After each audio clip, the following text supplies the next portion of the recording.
ওই যে হয়ে গেছে বোঝা যাচ্ছে, উল্টে দিচ্ছি মার। উফ কি সুন্দর গন্ধটা রে। কি বলতো, কষ্ট করে বানাচ্ছি তো, একটু যদি সাপোর্ট না পাই তাহলে কষ্ট হয়, আর কিছু না। 175 গ্রাম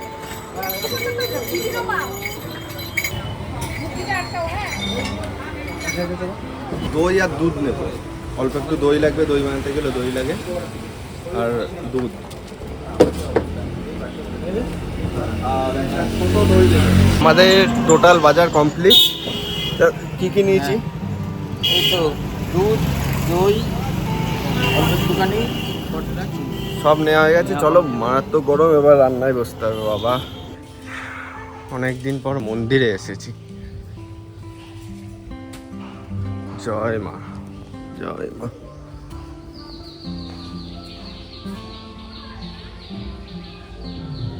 জয় মা।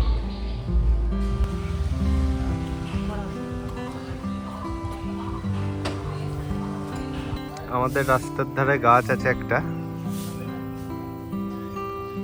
সুন্দর ছোট্ট ছোট্ট এসে রয়েছে।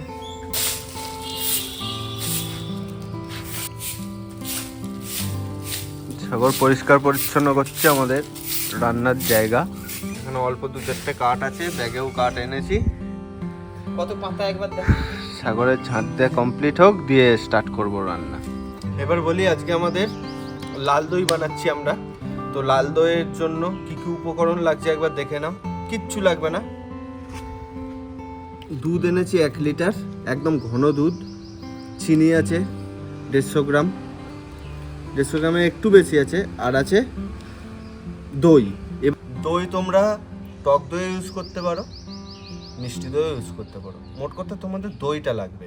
দইটা আমরা এরকম একটা পরিষ্কার ন্যাকড়াই বলো বা কোনো ছাঁকনি যদি তোমরা ইউজ করো তাও করতে পারো। এরকম একটা পরিষ্কার ন্যাকড়ায় দইয়ের জলটা ঝরানোর জন্য, আর কিচ্ছু না। তো আমরা দইটাকে এভাবে দিয়ে দিলাম। এটা তোমরা বাড়িতে বানানো দইও ইউজ করতে পারো, কেনা দইও ইউজ করতে পারো। আমরা কেনা দই ইউজ করেছি। জলটা ঝরুক।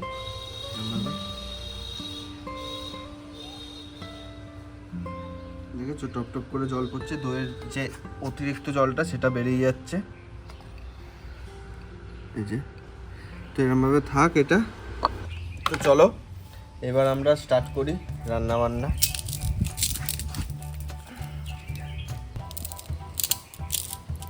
একটা সমস্যা, যখনই আগুনটা জ্বালাতে যাবো তখনই হাওয়াটা দেয়। হাওয়া না দিলেও সমস্যা, হাওয়া দিলেও সমস্যা।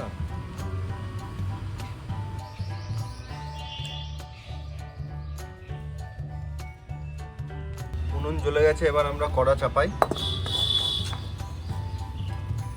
আগুন জ্বলে গেছে, এবার কড়াতে আমরা দুধটা দিয়ে দিই।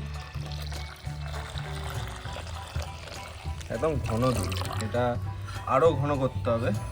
মোটামুটি 1 লিটারটা আমরা ভেবেছি যে 700 থেকে 750 গ্রামের মধ্যে রাখার চেষ্টা করব। যত ঘন হবে তত দইটা ভালো হবে। আজকে ভেবেছিলাম যে কাঠ ফাট সবই শুকনো, আগুনটা হয়তো দপ করে চলে যাবে, কিন্তু কি সমস্যা হয় এখনও বুঝতে পারছি না। তাই ভেবেছি যে মানে অন্য কিছু প্ল্যানিং আমরা নিচ্ছি।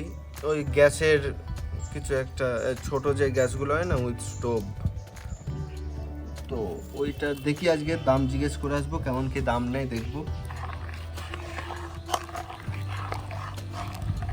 1 লিটার দুধ দিয়েছিলাম তো অনেকটাই কমে এসছে।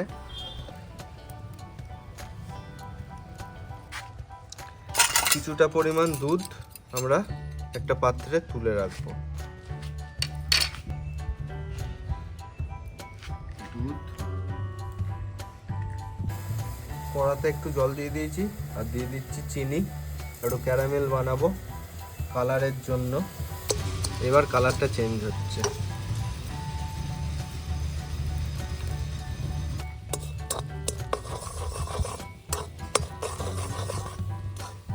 বেশি কালার করব না, দুধটা ঢেলে দেবো এতে।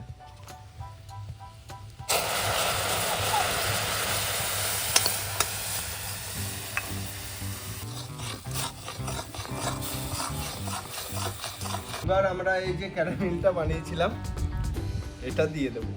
কালারটা তো হবে। চলো স্টার্ট করা যাক। এবার দেখি গুলিয়ে, বারে ভাই এই দেখ ভাই লাল দই। আমরা চিনি অ্যাড করব।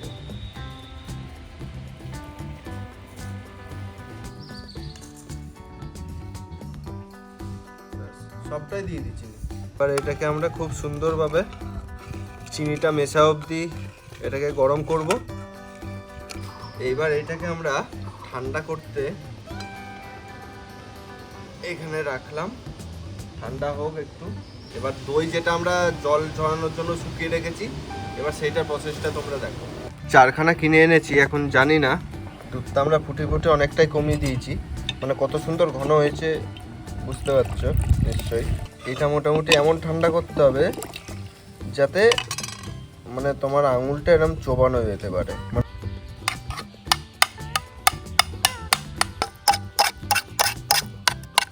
খুব সুন্দরভাবে ফেটে নিতে হবে। এটাকে দই বীজ বলা হয়, মানে দই বানানোর যে বীজ।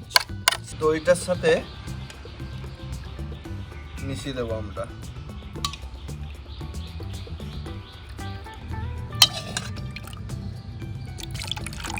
এবার এটাকে খুব সুন্দরভাবে ভালোভাবে ফেটাতে হবে, মিশিয়ে নিতে হবে। আমরা মিশিয়ে নেব।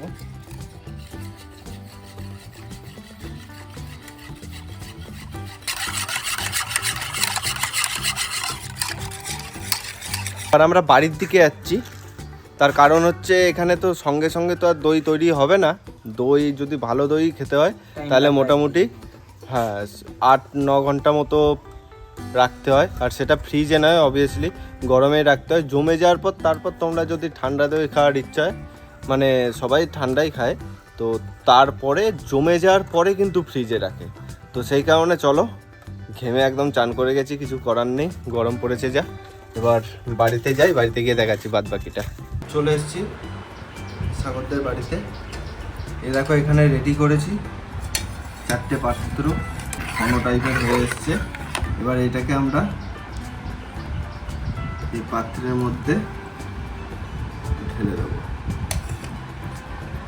এরমভাবে প্রত্যেকটা বাটি আমরা ভরে নিই, তারপর আসছি।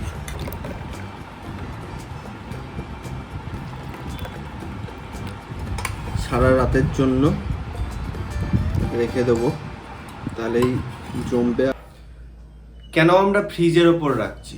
কারণ সাগর একটা খরগোশ পুষেছে, ও সব কিছু কামড়ে কেটে দেয়। তো ওর কাছে 10 সেকেন্ড বসেছিলাম, আমার প্যান ফুটো করে দিয়েছিল, তাই আমি ওকে বিশ্বাস করি না। তো এটা আমরা ওই জন্য ফ্রিজের ওপর এরমভাবে রাখলাম, থালা দিয়ে চাপা দেবো বেশ সুন্দরভাবে চাপা দিয়ে সারাটা রাত এরমভাবে থাকবে। তো আমরা কালকে দেখেছো যে এটা দইটা আমরা চাপা দিয়ে রেখেছিলাম, পুরো সারা রাত ছিল।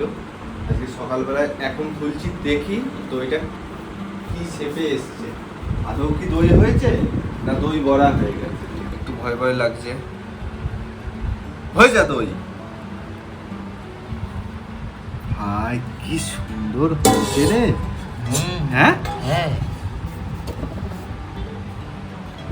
এ দেখো দই যে হয়ে গেছে বোঝা যাচ্ছে। উল্টে দিচ্ছি মার। উফ কি সুন্দর গন্ধটা রে। আর মিষ্টির দোকান খুলবো ভাবছি, কি না বানাচ্ছি না, আমরা সবই তো বানাতে শিখে গেছি সিরিয়াসলি। একদিন মিষ্টিটা ট্রাই করবো নাকি? এবার ট্রাই করে দেখা যাবে। তোমরা দেখলে একদম পারফেক্ট দই কিভাবে বানাতে হয় শিখে নিলে, যারা জানতে না, যারা জানতে তারা তো জানতেই। ভিডিওটা কেমন লাগলো অবশ্যই কমেন্টে জানিও।